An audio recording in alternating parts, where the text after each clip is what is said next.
Üdvözlünk mindenkit abból az alkalomból, hogy David Armitage professzort, ha jól ejtem ki a nevét, David Armitage professzort sikerült meghívnunk, abból az alkalomból, hogy a Rubicon Intézet kiadja a kiváló Polgárháborúk című könyvét, mindenkinek ajánlom figyelmébe, a Rubicon pavilonjánál vásárolható meg. Ha szabad röviden bemutatnom jeles vendégünket, ő a Cambridge Egyetemen végezte első tanulmányait, majd a Princeton Egyetemen is tanult, és a diplomáját 92-ben Cambridge-ben védte meg, doktori disszertációját, melynek a címe a brit birodalom és a polgári tradíció volt 17-18. században.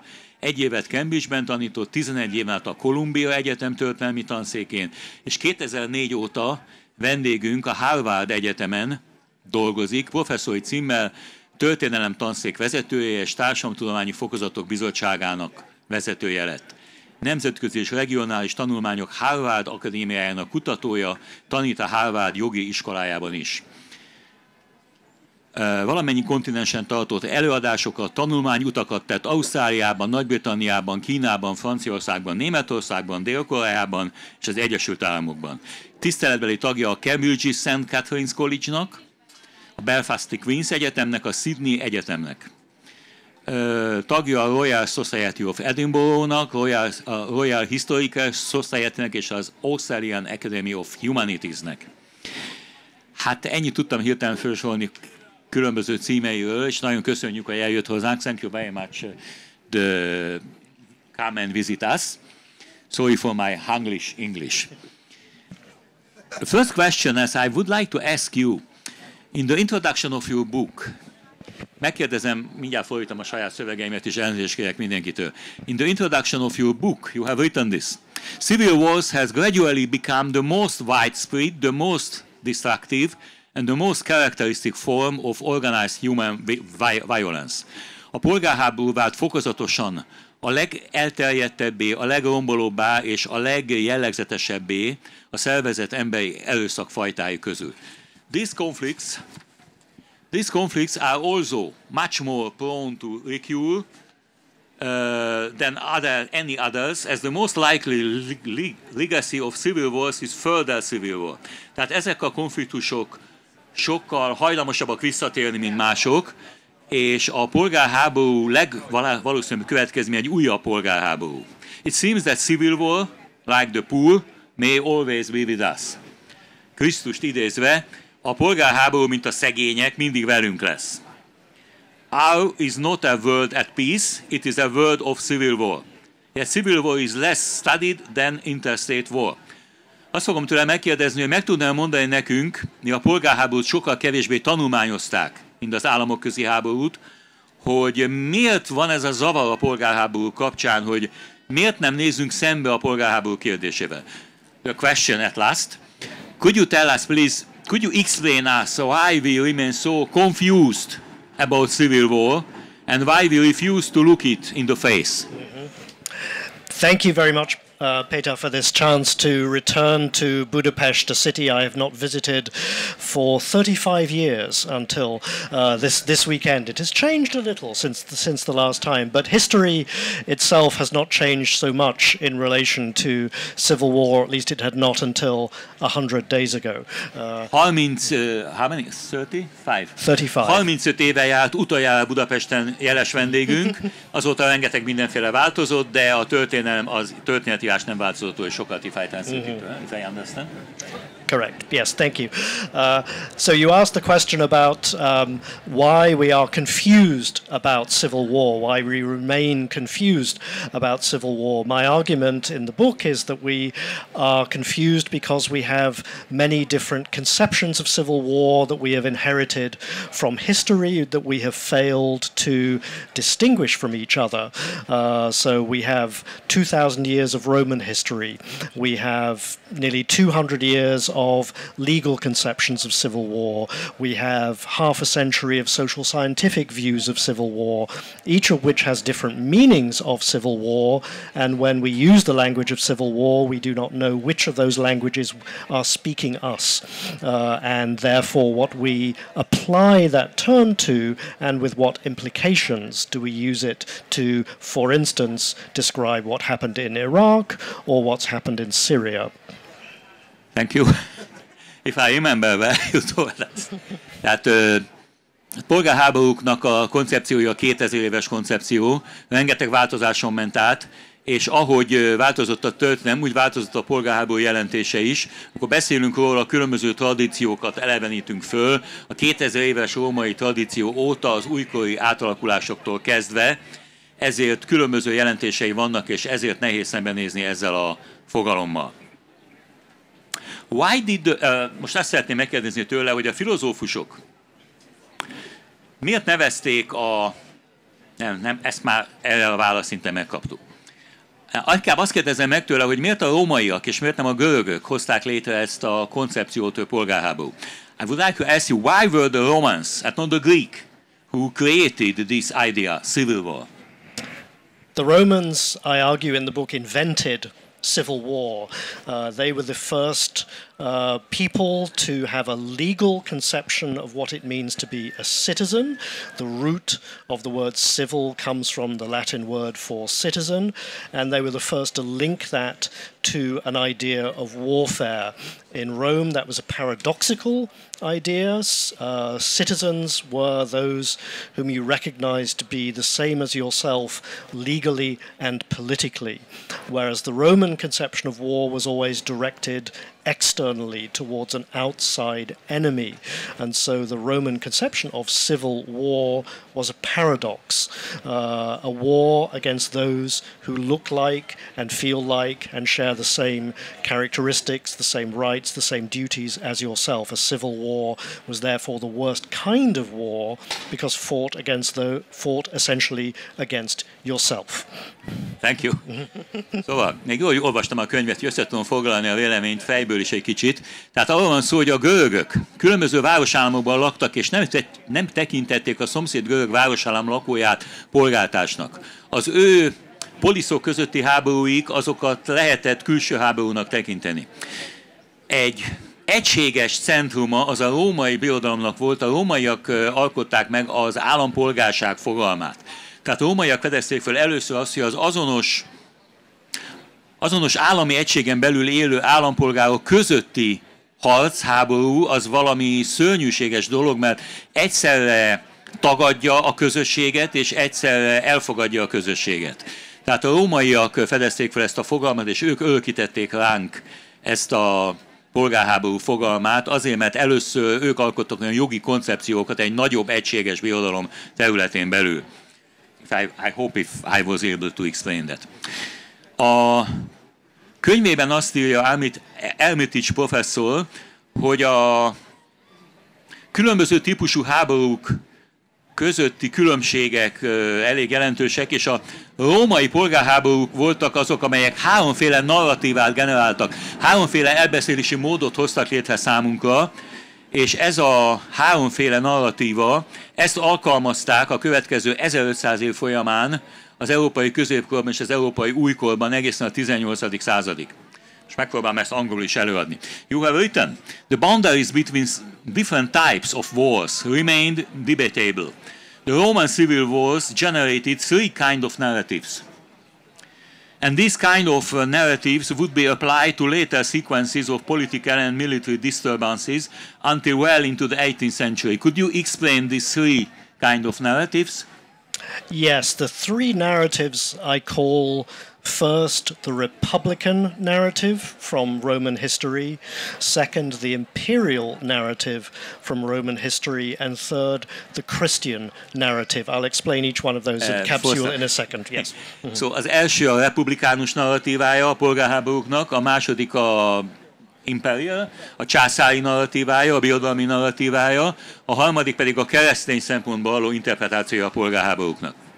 The Republican narrative espoused by Roman historians argued that to be civilized was to be subject to civil war.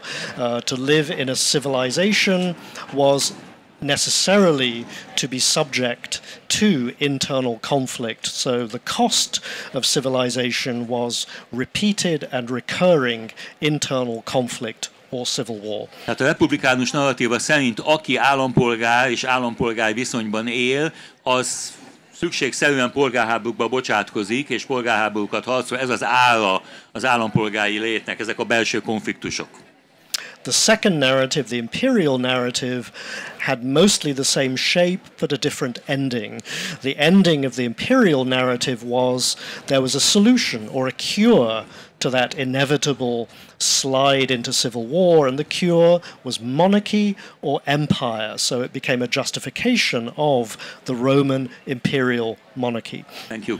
A második narratíva, a birodalmi császári narratíva, lényegileg az elemei hasonlóak, a következtetés, a végeredménye más.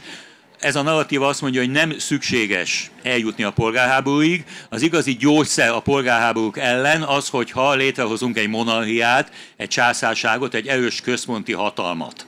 Tehát éppen, hogy ezzel igazolta a császárság a birodalom létrehozását.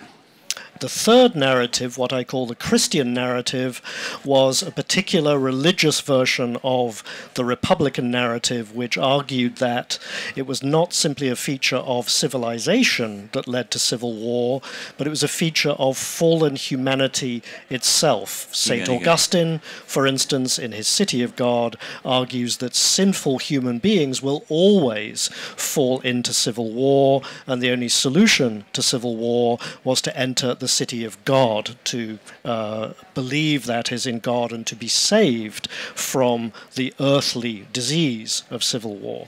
A harmadik narratíva, a keresztény narratíva, tehát hasonló, de azt mondja, hogy a megoldása az, hogy nem a földi világ romlottságából következnek a polgárháborúk. Ennek az elkerülése véget Szent Ágoston híres könyvében azt hangoztatja, hogy Isten országáig kell eljutnunk, hogy fel kell hagynunk a földi világ hívságaival, bűneivel, és eljutnunk egy magasabb, megváltott létállapotba. Most meg szeretném kérdezni vendégünket, ami számomra a legfontosabb volt a könyvében, hogy úgy tűnik, hogy valami változott a 18. század végén. Hirtelen a értékítéletek már nem voltak olyan világosak. A 18. század végig a polgárháború a legrosszabb dolog volt, ami történhetett egy politikai közösségen belül. Shakespeare drámáira gondolunk, amelyben a királydrámákban a polgárháború csatamezén az apa megtalálja fia holttestét, fia az apja holttestét, polgárháború a legrosszabb dolog. És ekkor hirtelen a 18. században egyszer csak onnantól a győztesek a polgárháborúban gyakran elkezdik azt mondani, nem polgárháborút vívtak, hanem forradalmat hajtottak végre. Az amerikai és francia forradalomban hangzik el először, hogy ez már nem polgárháború, ez már egy forradalom, és ezért aztán az erőszak elfogadhatóbbá válik a számukra. Itt idézni fogom majd az Armitage professzor rendkívül szellemes megjegyzését. A 18. századtól már a polgárháború nem olyan egyértelműen elítélendő, hogyha a haladás érdekében, hogyha a fejlődés érdekében indul meg. Ő így fogalmazott, most már el lehet mondani, én forradalmár vagyok, te lázadó vagy, ők polgárháborút vívnak. Ez volt a kedvenc idézetem a könyvéből. So, it seems to me that something has changed at the second half of the 18th century. This value judgment is not so clear anymore. From that time on, I quote you, the victors in a civil war often commemorate their struggle as a revolution, as in the American or French revolutions. It's easy to perform the conjugation. I am a revolutionary, you are a rebel, they are engaged in a civil war. This is one of my favorite quotations from your book. What do you think? Why did change happen in the second part of the 18th century? In the second part of the 18th century, we see a shift from those long, enduring Roman narratives of civil war into the beginnings of a narrative we would now recognize of history as a sequence of revolutions. Civil wars were backward-looking, revolutions were future-oriented, civil wars were destructive, while revolutions are full of fertile possibility. Civil wars destroyed the present and looked backwards to the past, whereas revolutions opened up a new horizon, a new sense of time, a new sense of human possibility, and therefore an unfolding sequence of human development. That is the narrative we have inherited, but I believe it is built upon that earlier narrative of civil war, but with a very different direction and a very different value to that narrative. Tehát egy nagyon szellemes megfogalmazással a könyvében a palimpszeszt szót használja a professzor úr, tehát hogy a modern forradalmak, meg magukat egészen új eseménynek, egész új eseményként interpretálják, értelmezik. A polgárháború romboló, a forradalom építő. A polgárháború destruktív, a forradalom konstruktív. A polgárháború haladó. Ahogy korábban azt mondták, hogy a történelem polgárháborúk sorozatából áll, a 18. századtól konstruálunk egy hasonló sorozatot, csak már nem polgárháborúnak nevezzük, hanem forradalmak egymás utánjával építjük fel a jövőt. Ugyanakkor egy nagyon szellemes megjegyzés szerint ez egy palimpszeszt, nem tudom, ez a mennyire ismert a szó, a palimpszeszt az olyan régi irat, amelyről lekaparták a korábbi föliratot, és új felirat készült rá, de bizonyos röntgennel és más eszközökkel meg lehet találni alatta a régi narratívát. Rendkívül szellemesnek találtam a könyvben, ahogy azt írja, hogy a modern forradalmak narratíváján keresztül a régi római hagyományok bukkannak föl, és még azzal győzzük meg magunkat, hogy egy teljesen új világot építünk, addig sajnos a régi utat, a régi módszereket, a régi hibákat követjük el újra és újra. Számomra az volt nagyon érdekes megjegyzése a könyvének, mindjárt el is mondom neki angolul, hogy a forradalom mitoszok, a forradalom istenítése, a forradalom ideológiájának a terjedése. Talán az a legveszélyesebb dolog benne, hogy legitimizálja az erőszak fokozott alkalmazását. Ha megölünk polgárháborúban nagyon sok embert, az rossz dolog, de hogyha a forradalomban bizonyos áldozatot kell hozni, és ki kell végezni egy királyt, egy királynét, egy királyi családot, rokonokat, stb. Az már a haladás szolgálja, és hogyha az elmaradott ellenforradalmi népesség körében is rengeteg embert ki kell végezni, hát Istenem, ez mind a haladásért történik, nagyon szomorú, de muszáj. Ez egy nagyon érdekes gondolat volt számomra. One of the most interesting idea was that the purpose of the using of the word revolution instead of civil war legitimized the use of violence, more and more violence. Isn't it dangerous a bit for humanity? What do you think about it? I would certainly agree with that, and what I wanted to do in the book was precisely, you use the word palimpsest, to show that beneath our perhaps benign idea of revolution is this much darker idea of the violence, the destructive internal violence, which always accompanies revolution, always has accompanied revolution.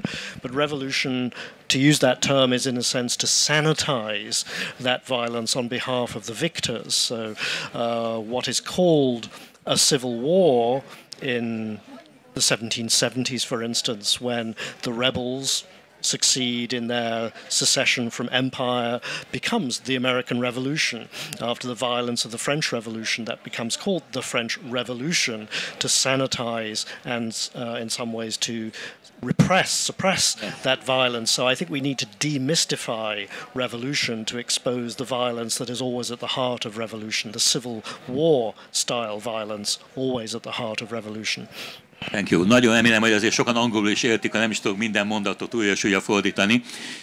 Saját szavaimmal lefordítva. Valamikor a 18. század második felében az amerikai forradalmak, mint the American Revolution, az amerikai függetlenségi háború kitörésekor még azon óbégattak, azon háborogtak, hogy az angol kormányzat polgárháborút robbant ki.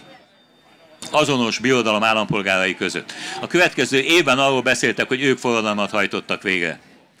Tehát egy egészen minőségileg más szintre helyezték, megtisztították az erőszakot, amely korábban a polgárháborúkhoz kötődött, és korábban elítélendő volt. A forradalom szóval feltöltlenítették ezt a fogalmat, jól értettem a szenitály szót, és egészen új magasságba emelték. Most meg fogom kérdezni, hogy ki dönti el, hogy mikor polgárháború és mikor forradalom egy esemény.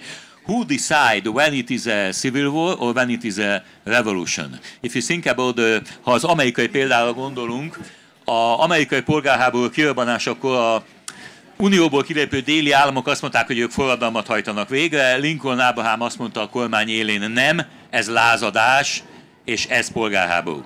I reminded our audience that in the beginning of the American Civil War, the Southern states told to the world that shouted to the world that we are making a revolution, and the government of Lincoln told, no, you are making a civil war. Who decide which is a civil war and which is a revolution? In brief, the victors. Thank you. Örülök, hogy mindenki érti, a győztesek. Had the American South won in their terms, had they achieved their independence on the model of the American Revolutionaries' independence, they would have spoken of the Southern Revolution, I believe, but they did not succeed, so could not claim that term. Thank you very much. Szóval mindenki értette azt hiszem, hogyha győztek volna a déli államok az amerikai polgárháború, akkor lehet, hogy amerikai forradalomról beszélnénk azóta is, és nem polgárháborúról.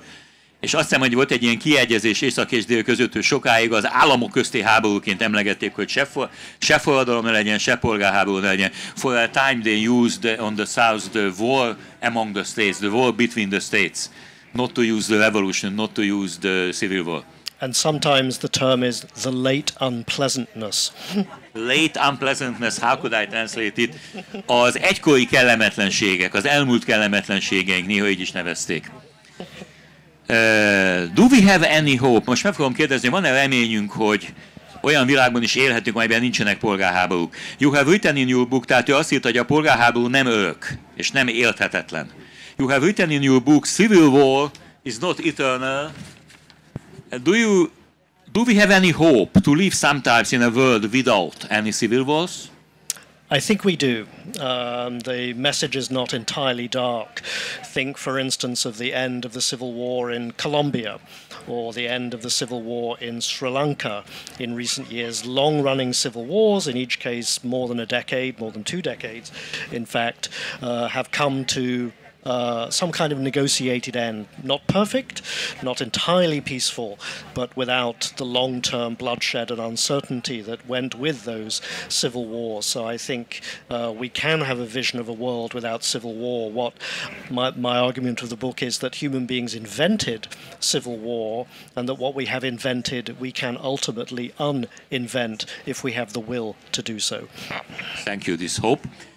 Tehát azt hiszem mindenki értette nagyjából, tehát, hogy igen, ő hisz benne, hogy polgárháború nélkül világban is élhetünk.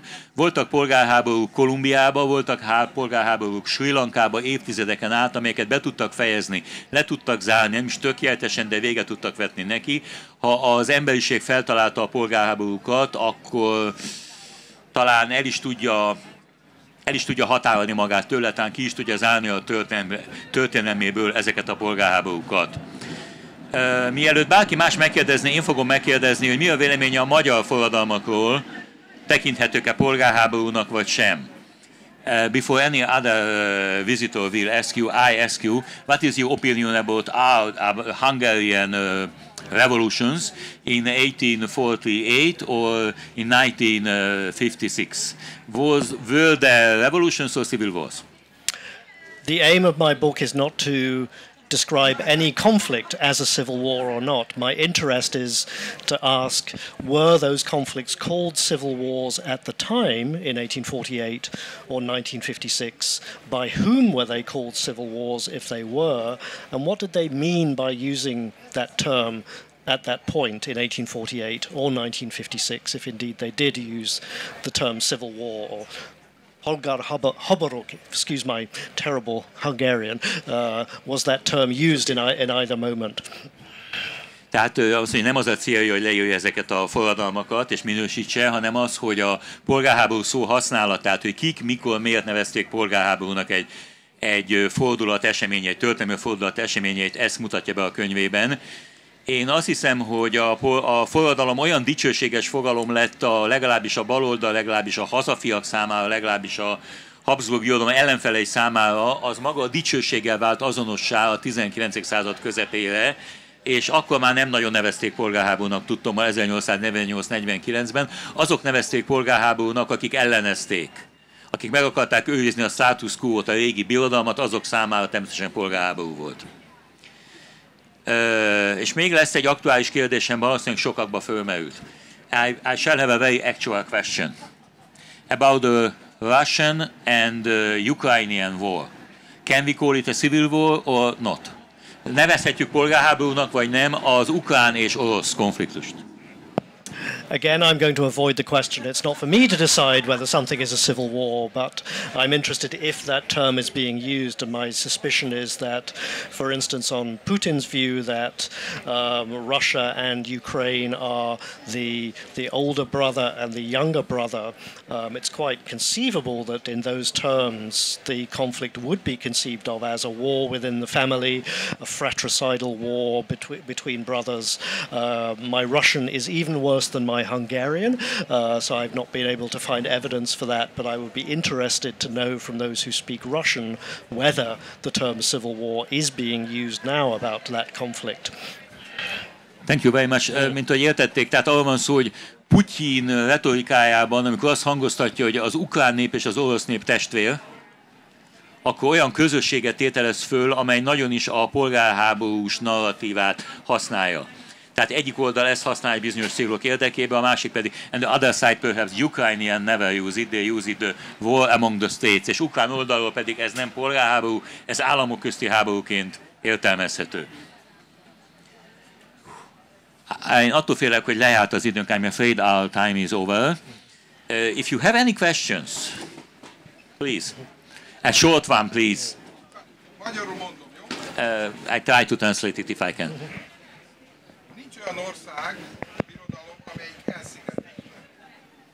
El tud-e képzelni olyat, hogy egy polgárháborút külföldi érdekek, gazdasági, politikai dolgok gerjesztik, irányítják, hozzák létre? No country is an island in itself, and can you imagine that a civil war can be made by foreign interests? Absolutely, one does not need to imagine that the fact of most civil wars since 1989 is that they have been, as we say, internationalized. Think of Afghanistan or Yemen or Syria. They may begin internally, but they draw in outside forces. So no civil war in that sense is purely civil. You're quite correct. 1989 óta egyetlen ilyen polgárháború sem önmagában polgárháború, Afganisztántól kezdve mindig külső hatalmak befolyásolták, és a polgárháború sajnos ilyen nemzetközivé vált. Igen. Nagyon szépen köszönöm a figyelmüket, és szeretném fölhívni valamennyiük figyelmét, hogy a professzor úr kiváló és roppant érdekes könyvét a Rubikon Intézet pavilonjánál meg lehet vásárolni, és mostantól 5-ig dedikálja is a könyvet az érdeklődőknek. Nagyon szépen köszönöm a figyelmüket. Azt hiszem, hogy túlléptük az időt. Köszönöm szépen. Thank you very much. Thank you very much.